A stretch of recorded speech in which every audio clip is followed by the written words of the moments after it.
Hello everybody, it is JD here and welcome to a video which I never thought I would be making. This is the end of the road for me in this channel on this game. My team 2K24, you can see I haven't logged in, and then last week it would have showed no days logged in, and the week before it would have showed no days logged in. It's over, and that makes me very sad. But we're going to break down in this little video, talking about why, what is this year, what's different this year compared to every other year that's made it get to this point.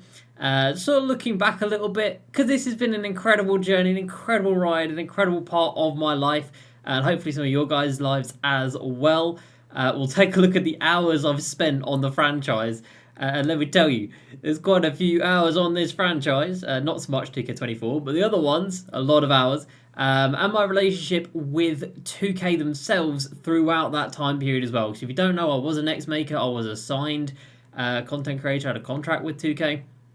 So talk a little bit about that as well. But yeah, moving forward, I don't see any redemption for this game. I think the foundations and the fundamental game modes and mechanics of 2K24 is MyTeam. It's unrepairable. They're not coming back from this, in my opinion. So whilst we do have a little chat, let me try and navigate. I haven't been in these menus for a long time. We get some promo packs. There's a pack here. I think I've only got one tradable card. Because of course everything is untradeable, but we will open up the just a little 4K packs to have something going on. What do I want to do? Oh, these menus! I haven't played this game in so long. The menus are so poor. Let's discard Mr. Scotty Pippin. Sure, go away. I will never ever need you. And I don't believe anybody else here is tradable. I'm pretty sure everybody else is untradeable. So 115,000 MT. Are these the ones that people open? 4,000 base? Okay, so there's Showtime, which is the John Wall one. There's a Tournament Battle. Is that 4,000? It is 4,000. Oh, they're the Emeralds. Right, okay. No, three. And then Swagger is... it's just all dreadful, isn't it? So let's just go ahead and rip some of these. We'll go back into the menus to talk about specific game modes as well, specifically for this year. But while we're here, we will start talking about... We might as well start talking about packs while we're opening packs. The pack animation, it's not a big deal, is it? Realistically, it doesn't make or break the game. But the pack animation this year is so poor. The designers and whatever, like, shocking job. Genuinely awful. Look at that. Look at it. And if we get a shake, the shake is dreadful. It's awful. So that sucks. But anyway, that's not really here nor there. Of course, packs, linked into the auction house, which, of course, this year is not there. And that is a big problem. This year, one of the big things, I think maybe the biggest thing for me, has been having a cap on how much MT you can earn per hour. Because there is, you can't earn MT anywhere else. There's no, oh, how do I get MT fast? There's nothing. You play the game, you earn MT, that's it. And you can get, if you are on it, like 10,000 MT per hour. So for me, that then translates into seeing a card's price at 140,000 MT and thinking, okay, is that card worth 14 hours of my life to get that one card? Which then obviously you wouldn't be able to sell back on the auction house afterwards because it exists, and you'd take a 60% loss if you sold it by quick sell. And the answer very quickly became no. Nothing was worth that amount of time. I played this game a lot in the first week. I completed salary cap. We got the first Ruby card, which was Brent Barry. I did get him, so I did play 2K24 a bit at the start. But after the first week, it was very apparent that keeping up that level of intensity to be able to afford 1 or 2 cards a week, if you're lucky, is not sustainable in the slightest. So it took me about a week to figure that out. The gameplay just feels like every other year, it is what it is. It gets patched, things get nerfed, things are OP, it's whatever. But if the content was good, I'd kind of forgive it. I'd rather have good content that's actually engaging and fun and being able to... Did I just open that with VC? Did I have VC on this account? yeah, being able to open up packs on a regular basis, being able to get good players on a regular basis. Oh, we do have 10,000 VC from something. That's what makes games exciting. Opening up a 4,000 MT pack for an untradeable card just does not hit any of the right notes at all with an awful animation to go along with it. So, yeah, the pack market side of things is just poor, but it always is. The odds are awful, they always are. The player market itself, obviously, this was a brand new edition this year. Some people like it. Personally, awful. Absolutely awful. If we go all the way to day one, tell me that a day one Andrew Bogut in, what is it, mid-November would still be 70,000 MT. Not a chance. All of these cards would have come down so much. This Scottie Pippen, like week 2, would not be 80,000 MT. It's just awful. They need to be updating these cards so much more than they are, but obviously they weren't going to update it regularly because it's 2K. And the prices, again, I just see hours now. I see that as 12.5 hours for a Bill Walton card. Dreadful. Where's the first diamond card? I see that as 26 hours for one card. I see that as 24 hours and a whole day of playing for one card. That's mental. So I don't like it. I was never somebody who worked the auction house like a hawk. We weren't buying and flipping and whatnot. We did badge out players, of course. We did open up packs. Every pack drop to, just see if you get lucky. Get a card early. You sell it early. You get that high-end price because people want to get their hands on the cards first. So that was a good way of making some money through challenges. Do they even do challenges for packs anymore? I don't know. They do. But again, these used to be tradable. So if you did hit something good out of a challenge pack, you could sell it and make some MT. There were locker codes, which gave you tradable packs, which again, if you hit something, you could make MT. The ceiling was... There was no ceiling. Prior to this year, there was no ceiling on how much MT you could make. This year, that ceiling is 10,000 MT an hour. And again, I think for me, psychologically, that has been the worst thing that has happened. The exchange is still here. It's dreadful. It has been, really. I mean, they've got Trendsetter rewards. They haven't even claimed that. In 2K21, I think it had a slight stint of a little bit of life, maybe. But since the exchange has been introduced into the game, it has been criminally underused. This should be one of the most exciting places in this game. And yet the majority of the time people don't use it. Like, why is this stuff even here? This should not be here. There's no point in this being here. Who is coming in here and putting in a player for a random court floor? It's just not happening. So just get rid of it, because it looks like there's too much here, but in reality there's a lot here, but it's all nonsense. And have regular, exciting things in here, just like EAFC do with their SBCs, which is basically the front of their content is SBCs. Drop them every single day. Players, player picks, packs. It's what people log in every day to see. Oh, what SBCs we're going to get today? What exciting thing we're going to get today. That's what the exchange should have been 3 years ago when it was introduced. And it never has even come close to what it should be. The exchange should be great, but sadly is nowhere near. Grading is neither here nor there. It's a tiny % chance of getting a high grade, which gives you something good. So it's pretty pointless, realistically. Exhibitions were a nice addition. Of course, this year you've got to have all of these cards, and if you don't have them, you've got to buy them, and then you can't just sell them back like you could do in previous years. So that kind of sucks. Game mode wise, it's just become so monotonous now. Like domination, 5-minute quarter games, 16 hours per run through of both of these, 30 minutes for one game in 2023 is just not it anymore. I think my attention span is not long enough for that. I can't. EFC 4-minute halves. 4-minute halves. 2K got 5-minute quarters. Shocking. So that's poor. Over here, the token market. They used to be so good. Glory days were had in the token market. I think it was 2K19 maybe. They put the 99. Everything, LeBron and Kobe and MJ in there, and it was incredible at the end of the year. We've had some other stints of having good stuff in the token market, but again, the last couple of years, it's just been dead. They haven't cared about it. And you can kind of say that about most things in this game. It's kind of dead, and they don't really care about it. That's kind of how it is. The draft mode, we had a draft mode They didn't care about it. They didn't update it, so nobody played it, so they got rid of it. Like, it could have been great. It wasn't. The Ascension boards could have been great, but the rewards were awful. What is that? That animation is awful. But of course, this year you can buy the pass. I don't want to do that, do I? No, I don't. Can I just see the levels? Jesus. But yeah, but of course, this year you can just buy away to level 40. And if you want an individual player, you can just buy the individual player. And if you want to get MT, you can just buy MT.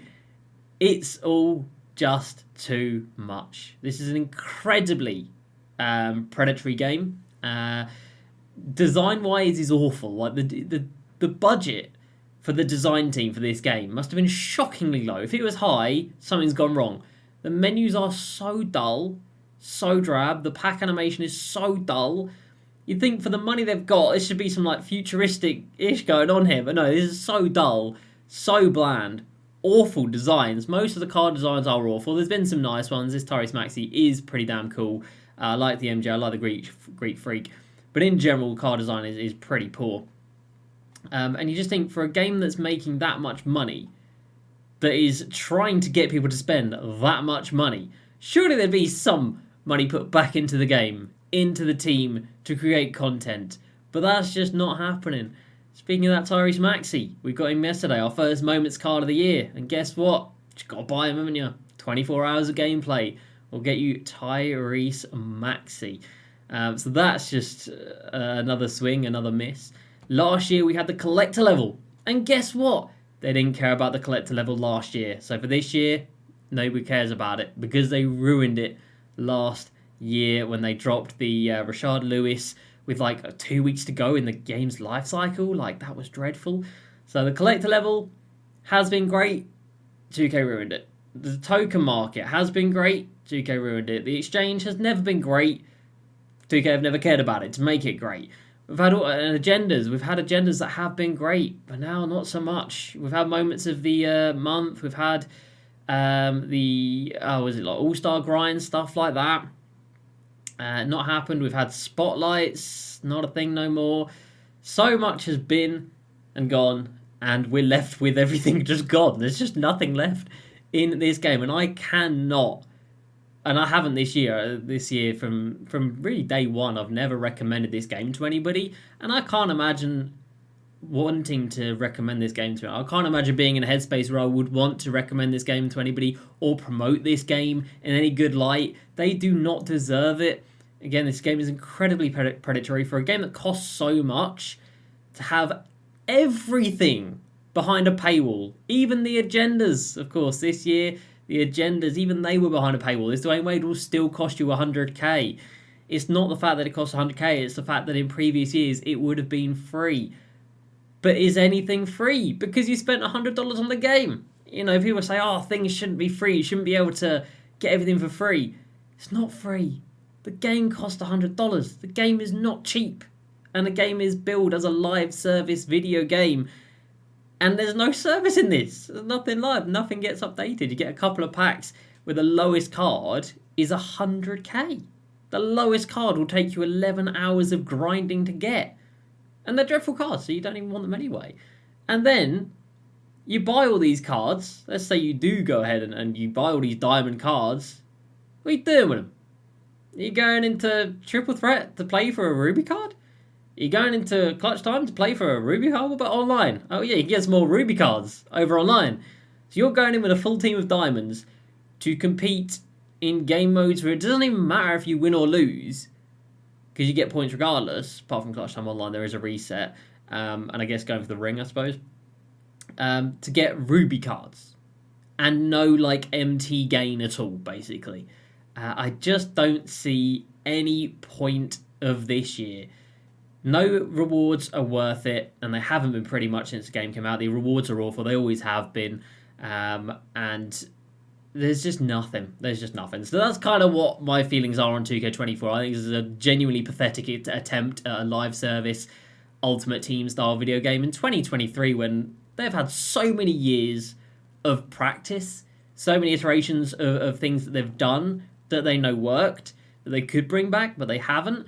And yeah, for the people still defending this game, I don't get how you can. How many people do have to leave this game, have to leave this community before you stop promoting 2K and stop, begging for logos and whatnot? I don't know. So that's my take on 2K24. That is why this game is just not going to work out. Having a little trip down memory lane. Let's switch up a little bit. Let's go for game name in order. So it's been a hell of a ride with 2K. It really has. So my first 2K was 2K16. And my first video on this channel, which might not be live right now, was on 2K16. So that's a long time ago. That's 7 years ago.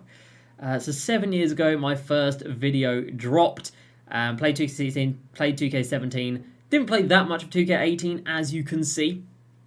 800 hours of 2K19, 1400 hours of 2K20, 1400 hours of 2K21, 15, make that 1600 hours on current and next gen of 2K22, 1200 hours, make that 1300 hours of 2K23, 5 hours of 2K24. Now that can't be right. I've played more than 5 hours, but it does say played 2 months ago. I mean, that's not far wrong, to be fair.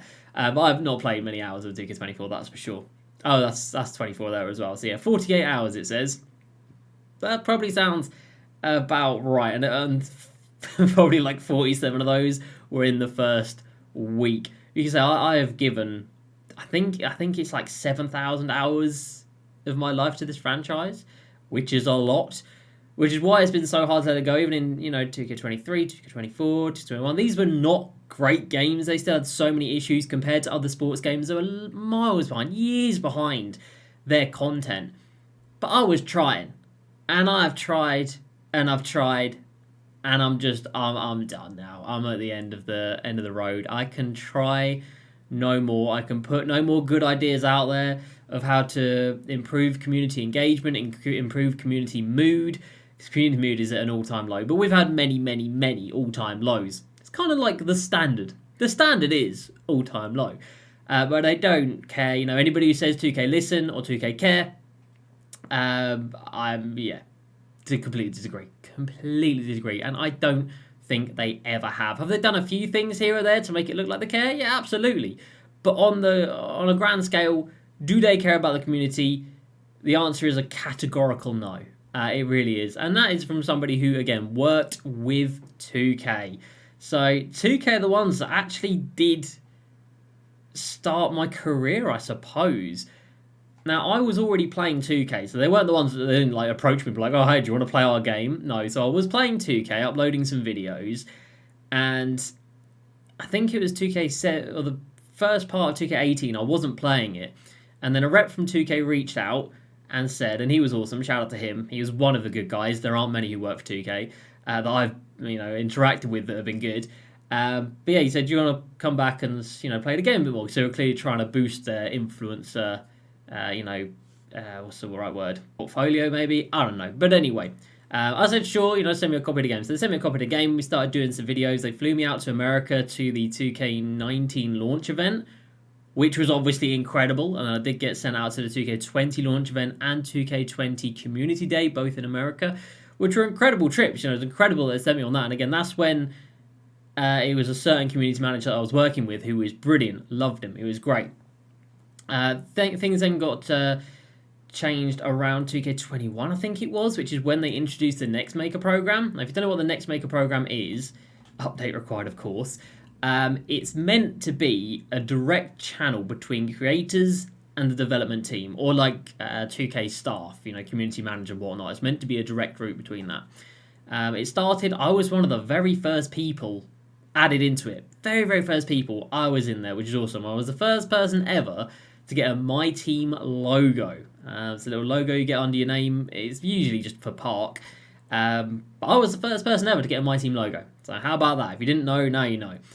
So we were in there, we were good, and I felt like this is awesome. I can now put all of my good ideas that I know are good ideas from playing the game for years, being in the, playing video games for years, seeing, having my hand on the pulse of the community, hawking Twitter like a no-life, knowing exactly what the community liked and disliked based off of community sentiment, how many people are watching streams when a certain bit of content drops, etc.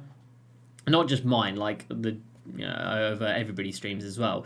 And for the first month or two, sure, you felt like, okay, this is cool. I did send documents, literally full Word documents of bug reports, because that's what they were needed. And of course, the fact that the game needed a bug report from somebody who played the game is just pathetic. But it is what it is. And, some of those things were rectified, which is good. I felt like I was making a difference. And I was. But then after that first month or two had gone by, and then it came down to, okay, well, they've fixed the game to the point where they want to fix the game, because 2K don't work on this game all year round. It's usually around January. Everybody gets moved over to the next version of the game. So in January, the vast majority, if not all of the team, will be working on 2K25. They'll already be moving on from this game, even though it only had 4 months of development on it, post-launch. And that's when things started getting frustrating, because I could see what events worked, I could see what events didn't work. I could see that RNG was just a disaster, with Splash taking 2,500 games to get one card. It's pathetic, it's awful PR. It just frustrates and annoys the community. And I was just very confused as to why you would actively, continually have something like that in the game that only produces negative emotions, and yet you want to keep that going in the game. That was very confusing to me. So I put forward many times about stopping that. I put forward many times, hey, look what FIFA are doing. They're doing great right now. People love their SBCs. People check in every day for their SBCs. You're dropping 2 packs a week, and that's it. They're the only days that people log into this game. Nothing. Didn't care. During my time, I did work with some very frustrating people. Some people that I don't wish any good for. Some people that I really did not like.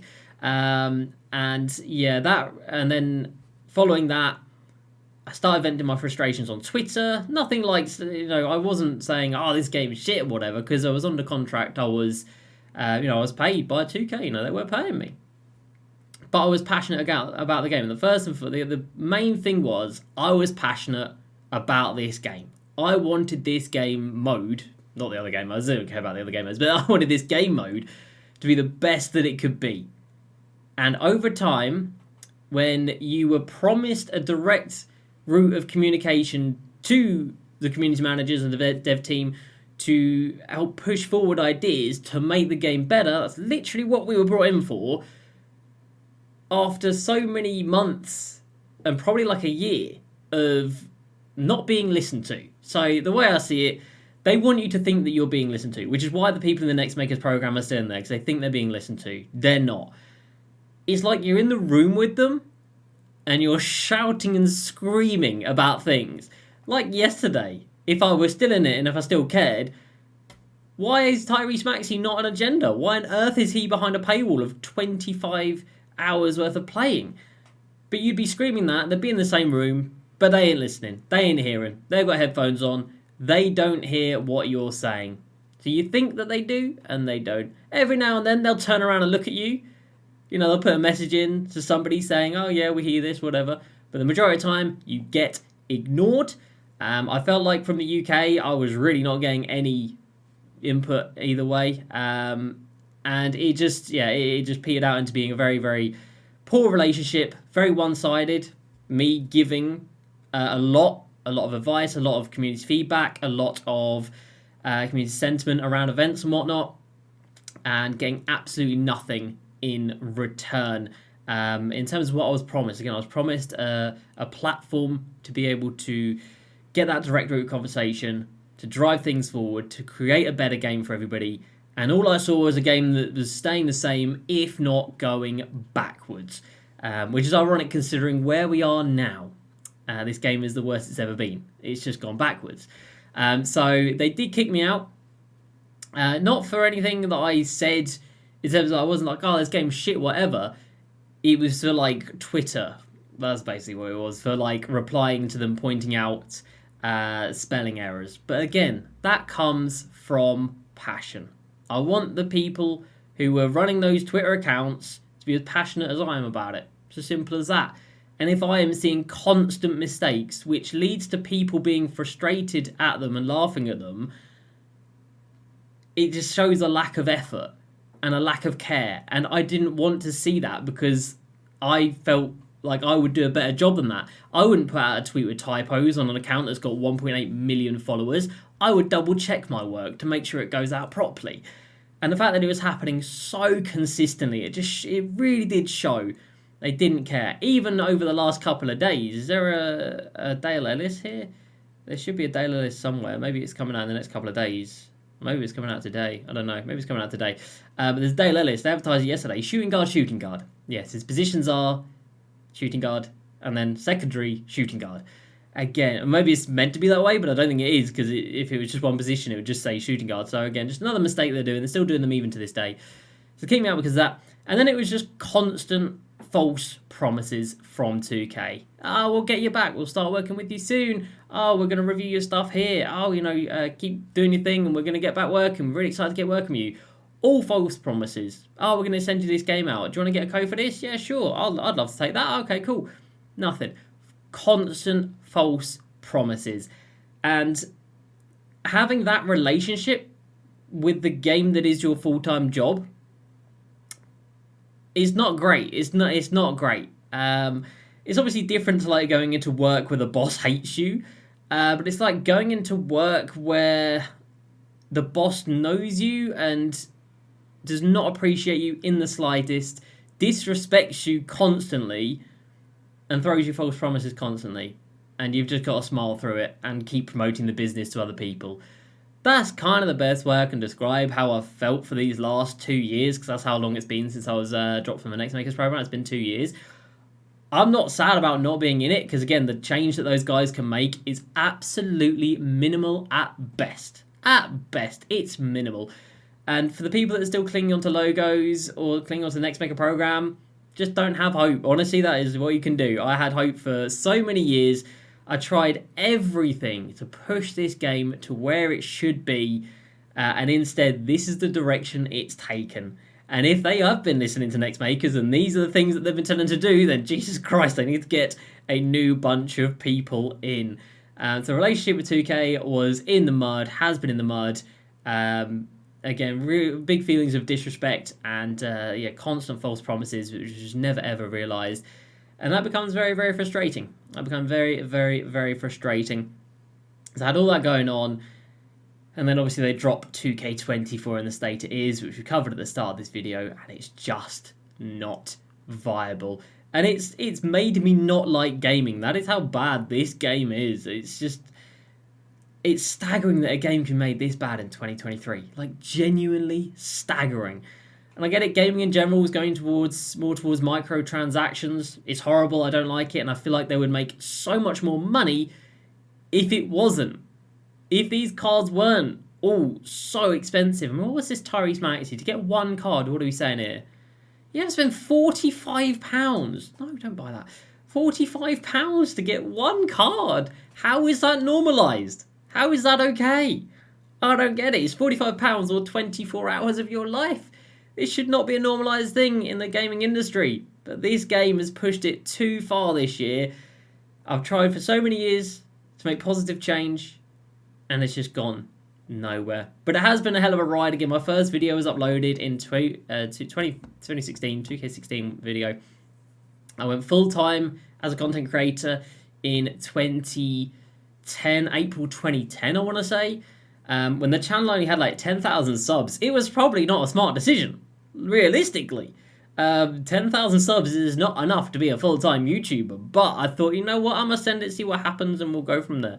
And we did make it work for nearly 4 years. I made it work as a full-time content creator, which I'm going to call successful. You know, if you'd have told me at the start of my life, or maybe not the start of my life, I would have been a baby. If you'd have told me when I was like a teenager or whatever, you'll be able to spend 4 years of your life being paid to play video games and streaming to hundreds and thousands of people, I think I probably would have taken that, yeah, and I think I would call that a successful stint as a content creator, as an influencer or whatever. But yeah, it's April 2020. Then we went on YouTube, we were on Twitch, and we started streaming the next year. Streamed on Twitch for like 6-7 months, I think, and then Facebook Gaming came along. And not only did we get the 1-year deal with Facebook, like a lot of people got, we got renewed. We had 2 years as an exclusive streaming partner on Facebook, which is incredible. That ended at the start of this year. Then we went back to Twitch, which was fine. I was happy to be back on Twitch.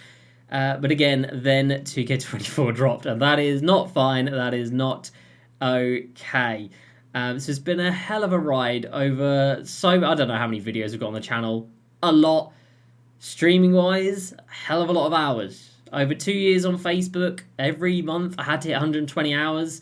So there's 120 hours every month for 24 months, which is 4 hours every day with no weekends, no days off, 4 hours every day. So it was a lot. And outside of that, obviously we did used to stream a lot on Facebook, on Twitch and YouTube. We used to do a stream, I think it was the afternoon YouTube and then evening on Twitch. We used to do 2 a day. And you just don't see that happening anymore. But those times were incredible. Over on YouTube, we used to stream, and there used to be thousands of people in there every single day, especially on like Fridays. Concurrent viewers would hit 2,000-3,000 people, which looking back now is just staggering to even think that happened, but it did. Over on Twitch, I think before we got poached by Facebook, we were averaging 500 viewers like every single day. And that's when Facebook came knocking with their contract. So to think we lived through that is incredible. And if you're one of those people who were in the streams during the peak, amazing. If you're one of the people who stayed through like years and years and years, thank you. I will still be doing streams because, again, that's the one thing that I am most sad about, is not seeing the same names. I was going to say seeing the same faces, but seeing the same names every day, seeing the same profile pictures every day, seeing the same people come through, and really getting to know people as well. There's so many people that we knew in our little community, which was one of the best out there. It just really was. A lot of people marketed themselves as being like a troll and, trolling other people, trolling the chat and whatnot. We never had any of that. Our chat was always amazing. Our community was amazing. We knew each other. We knew each other's jobs, pets, work. We would check in on people if they were going through a rough time. We had all that, and that is something that I will never forget, and hopefully the people that were involved in it as well will never forget.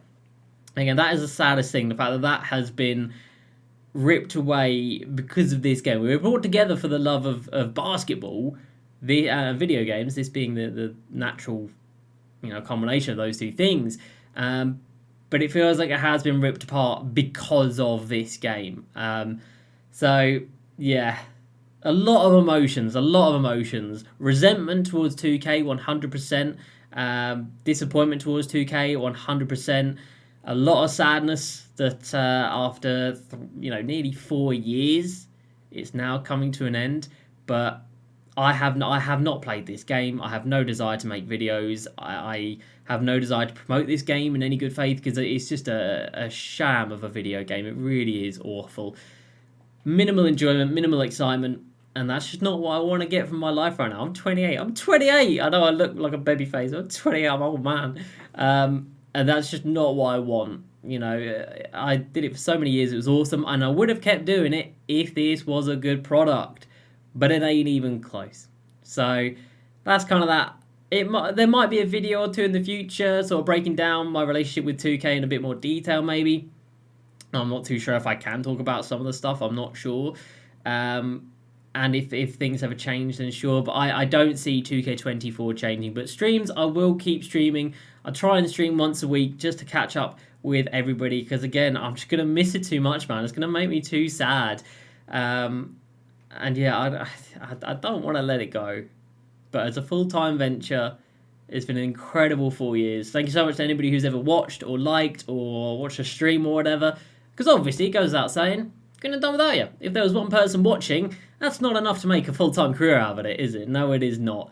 But it will be nice going back to a normal job, having security, not having to worry about what you're getting paid each month, being able to take days off, It will be nice going back to sort of a sense of normality for the world, I suppose.